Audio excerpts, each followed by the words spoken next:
Lan Qiren saw from afar that Lan Xiaoji was buried in the ground, only his head and a small part of his body exposed. Out of instinct, he rubbed his eyes. Still stunned, he then saw a drunken Wei Wuxian sitting beside him. With a trembling voice, he said, "What is this?" "What? Ah? Who can tell me? What is going on? Wei Ying? Wei Ying, you tell me. What are you doing?" Lan Qiren repeated the sentence 3 times, his face full of shock.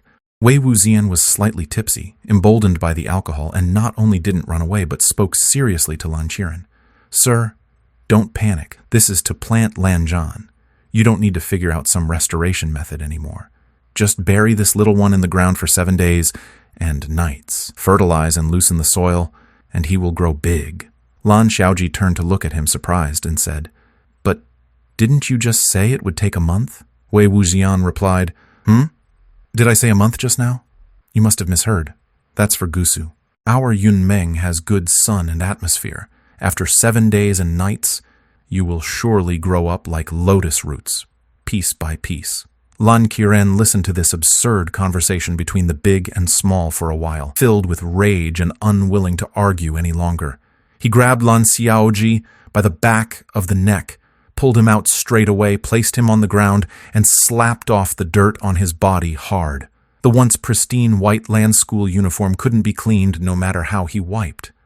Large and small clumps of mud stuck everywhere, even inside the little boots. Lan Qiren, full of fury, quickly pulled off one of Lan Xiaoji's small feet, took off the white boot, shook it out, roughly put it back on, took his little hand, and walked away without looking back. While walking, Lan Xiaoji glanced back at Wei Wuxian, saying, "Uncle," Wei Ying said. Lan Qiren exploded with long-held anger and shouted, "There will be no more Wei Ying from now on." Lan Qiren's decided method obviously had no effect. The restoration spell flickered a few rounds on the body. Yet, Lan Wangji still looked like a 6-year-old child. However, from the next day and the day after, Wei Wuxian was forbidden from meeting Lan Wangji. Since he was a child, Lan Wangji never was clingy. With a nanny, maids, little attendants coming and going, he only asked a word or two about their arrival or departure, but never said much else. Lan Xiaoji passed the 2nd day alone, full of confusion. But on the 3rd day, he finally couldn't help but ask about Wei Wuxian. "Uncle, where is Wei Ying? Why hasn't he come yet?" "Elder brother said he would take care of me these days. He was telling me about this classic of mountains and seas the day before yesterday, but he didn't finish.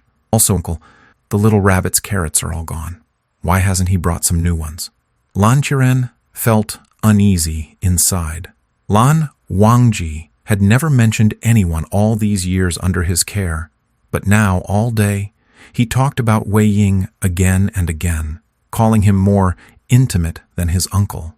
He worked hard to raise this ungrateful little brat, only for him to care about an outsider.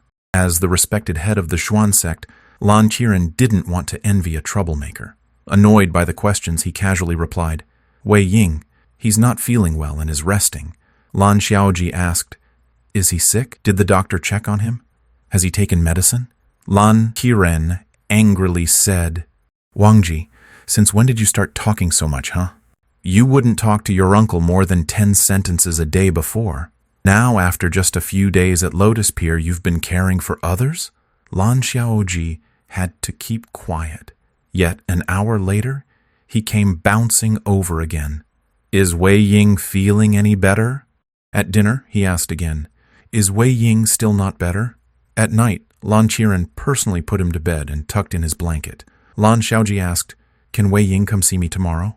Lan Qiren felt his hair almost steaming with anger. "Troublemaker! Simply a troublemaker!" Suddenly he muttered this to himself as if all the anger inside rushed out. He heaved a sigh and sat down wearily by the bed, lazily glancing at Lan Xiaoji. In the little boy's eyes was a hint of timidity. "Have I done something wrong? Or do you dislike Wei Ying?" Lan Qiren thought for a long time and shook his head. Lan Xiaoji's eyes slowly filled with expectation again, cautiously asking, "Then, can Zhan go see Wei Ying tomorrow?" He asked the same thing, but phrased differently, clutching Lan Qiren's sleeve, thinking that this would hide his little thoughts from the grown-ups. Lan Qiren looked at him for a moment, and vaguely felt that, in his past life, he must have owed Wei Wuxian a huge debt, which this life he had to repay using what he loved most. For many years, there were few things Lan Wangji longed for. Every glance burned vividly in Lan Qiren's mind. Sometimes it was his mother, sometimes his father, occasionally his elder brother, and sometimes Lan Qiren himself. Without exception, these longings all involved the companionship of family. But this time, it was somewhat different. Perhaps when two people matched with each other, no matter how many mountains and rivers lay between them, nothing could stop them, even someone like Lan Wangji. And especially when it was Wei Wuxian. Lan Qiren sighed, feeling that it was ultimately time to let go. On the fourth day at dawn, a small figure appeared by Wei Wuxian's bedside. "Huh, Lan Zhan? Why are you here? What time is it? It's still dark." Lan Xiaoji tugged at his blanket and said, "The sky is already bright. Why aren't you up yet?" Wei Wuxian pulled the blanket over his face and lazily yawned a few times. 15 minutes later, still drowsy, Wei Wuxian was pulled out of the room by Lan Xiaoji. The two first went to the kitchen for some breakfast, then held hands and returned to Lan Xiaoji's room. In the morning, Wei Wuxian told him stories from the classic of mountains and seas, though he kept yawning and muddled through several tales about mythical beasts. Lan Xiaoji asked, "What did you do yesterday? Why are you so tired?" Wei Wuxian replied, "I didn't do much. Just spent the whole day at the sword testing hall talking with girls." Lan Xiaoji asked, "Why were you talking with girls?" Wei Wuxian blinked and said, "Because I want to have a wife." Lan Xiaoji muttered a low, "Oh," turned a page in the picture book and didn't ask any more. After noon, the two played chess under a peach tree. Halfway through, Wei Wuxian suggested flying kites, but Lan Xiaoji solemnly refused. Yet after finishing the game, to Wei Wuxian's surprise, Lan Xiaoji took his hand and they headed toward the dock. Wei Wuxian and he wandered all around nearby, their arms full of wrapped oil paper parcels and sweet treats with nowhere to put them. But Lan Xiaoji didn't look especially pleased anywhere, so Wei Wuxian said, "It's your idea to come to the dock, but you still look so gloomy. Is there anywhere else you want to go? I can take you." Lan Xiaoji shook his head and said, "You wanted to come, so I brought you here." Wei Wuxian was momentarily stunned. Originally, he had suggested flying kites just to keep Lan Xiaoji company and cheer him up. In truth, he himself couldn't sit still. When Lan Xiaoji rejected the idea, he felt sorry. Understanding Wei Wuxian didn't like staying home all day, he took the initiative to come to the dock with him. Wei Wuxian's heart melted with a touch of sweetness. He crouched down and held Lan Xiaoji's small hand, saying, "I promise to take care of you. Why are you the one thinking all about what I like? I didn't ask you to accompany me."